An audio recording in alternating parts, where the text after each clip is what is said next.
చూపించడం. అందుకనే మొదటి పేతురుపత్రిక 2:9 ఈ మాటలు రాయబడ్డాయి. మీరు చీకటి నుంచి ఆశ్చర్యకరమైన వెలుగులోనికి, తన వెలుగులోనికి మిమ్మల్ని ఆయన పిలుచుకున్నాడు. ఎందుకు పిలుచుకున్నాడట? తన గుణాతిశయములను ప్రచురం చేయడానికి, అంటే లోకానికి తెలియచేయడానికి. ప్రచురం అనే మాట అర్థం ఏమిటంటే పబ్లిసైజ్ చేయడం, అంటే పబ్లిక్కి తెలియజేయడం. అదేదో చీకట్లోనో 4 గోడల మధ్యలోనో చెప్పేది కాదు. అది నా ప్రభువు ఎంతటి గొప్పవాడో నేను లోకానికి చాటాలి. అది నేను ఒక్కడనే చాటితే ప్రపంచానికి తెలియదు, సంఘముగా చాటాలి.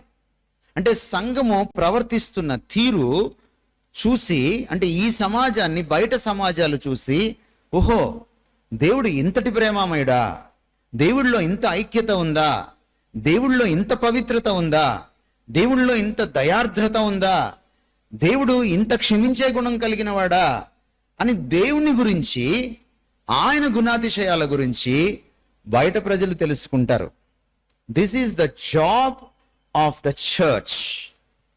సంఘం అంటే మనం ఏదో వచ్చి ఒక ఆరాధన క్రమం నడిపించుకొని వెళ్ళిపోవడం కాదు. అది మన వ్యక్తిగతమైనటువంటి ఆధ్యాత్మిక ఎదుగుదల కోసమే తప్ప, ఇది ఆదివారం మనం చేసేటువంటి ఈ ఆరాధన క్రమము అసలు సంఘం యొక్క పరిచర్య కాదు.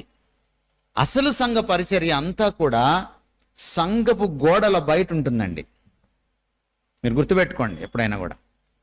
The very purpose of the existence of the church is not for the church people, is for the people outside the church.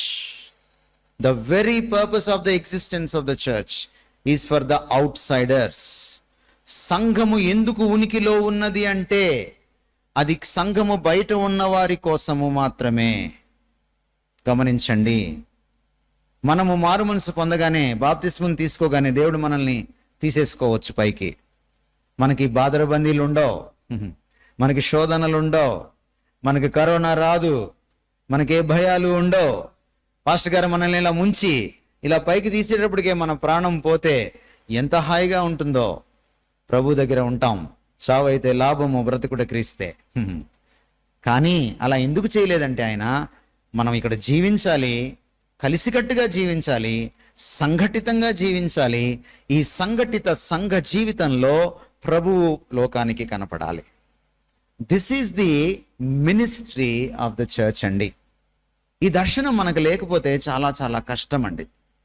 అందుకనే ఈ రోజున 1 man షో చర్చెస్ వచ్చాయి. ఎందుకు 1 man షో చర్చెస్ వచ్చాయి? వాళ్ళకి సంఘం అంటే అర్థం కాలేదు. వాళ్ళు ఎప్పుడు కూడా వాళ్ళ సంఘంలో మిగిలిన వాళ్ళు చేసే సేవ ఎప్పుడు మనకి తెలియదు. వాళ్ళే కనపడతారు మనకి, వాళ్ళే మొత్తం చూపిస్తారు, ఏం చేసినా వాళ్ళే ఉంటారు. ఈ మధ్య వాళ్ళ ఫోటోలు కూడా పెట్టుకున్నారు. చెప్పగా పాపం ఫోటో తీసేశారు. కొన్ని సంఘాల్లో పక్కన వాళ్ళ ఫోటో కూడా పెట్టారు ఈ మధ్య కాలంలో. మీకు తెలుసును, పేర్లు చెప్పుకోనక్కర్లేదు, కానీ పెట్టడానికి వీలు లేదు, ఎందుకంటే వారి సంఘం కాదు. కనుక ఇది మనం చాలా జాగ్రత్తగా గుర్తుపెట్టుకోవాలి. సంఘము సమాజముగా ఎలా మనగలుగుతుంది, సంఘము సమాజంగా ఎలా ప్రవర్తిస్తోంది, సంఘం సమాజంగా ఎలా కట్టబడుతోంది, సంఘము సమాజంగా ప్రభువుని ఎలా ప్రతిబింబిస్తోంది, చూపిస్తోంది లోకానికి. ఇది సంఘ పరిచర్యలో చాలా కీలకమైన విషయం అనే సంగతి మనము అర్థం చేసుకోవాలి. సంఘం గురించి ఇంకో మాట కూడా ఉంది. తమరు యాజకులట.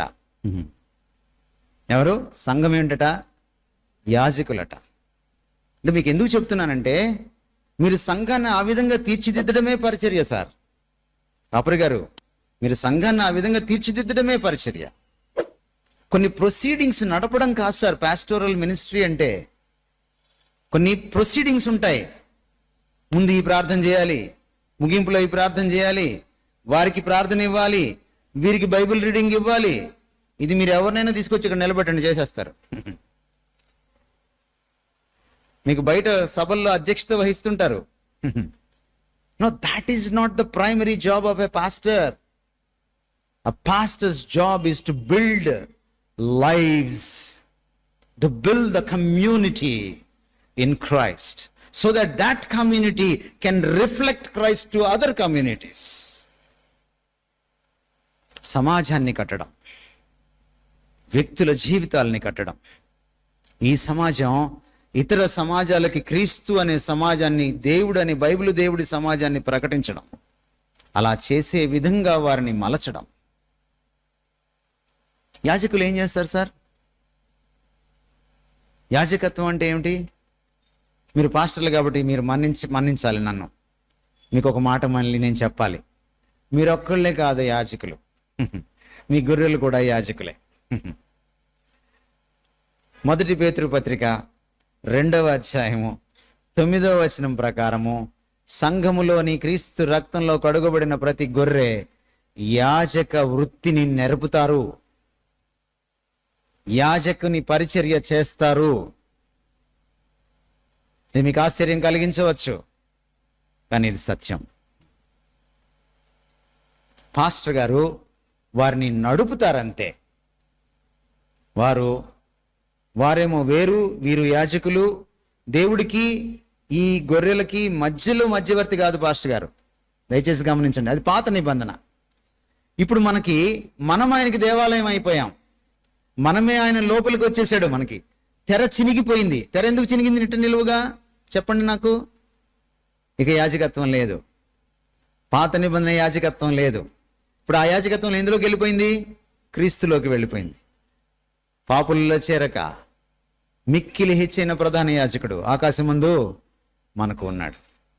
ఇప్పుడు ఏ యాజకత్వం వచ్చింది? ఇప్పుడు లోకానికి దేవుడికి మధ్య సంఘం నిలబడుతుంది. ఆ యాజకత్వం వచ్చింది ఇప్పుడు. కాబట్టి పాస్టర్ గారు ఎప్పుడు కూడా అహంభావంతో ఉండకూడదు. నేను ఎవరనుకున్నావు అని గొర్రెల్ని అధమాయించకూడదు. ఎస్, గొర్రెలు పాస్టర్ గారిని గౌరవించాలి, నో డౌట్ అబౌట్ ఇట్. కానీ దాన్ని ఆసరాగా తీసుకొని తమరు పెత్తనం చెలాయించకూడదు.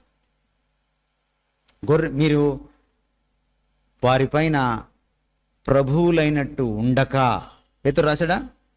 ప్రభువులుగా ఉండద్దు. సో ఇప్పుడు మనం సంఘం దగ్గరికి వద్దాం.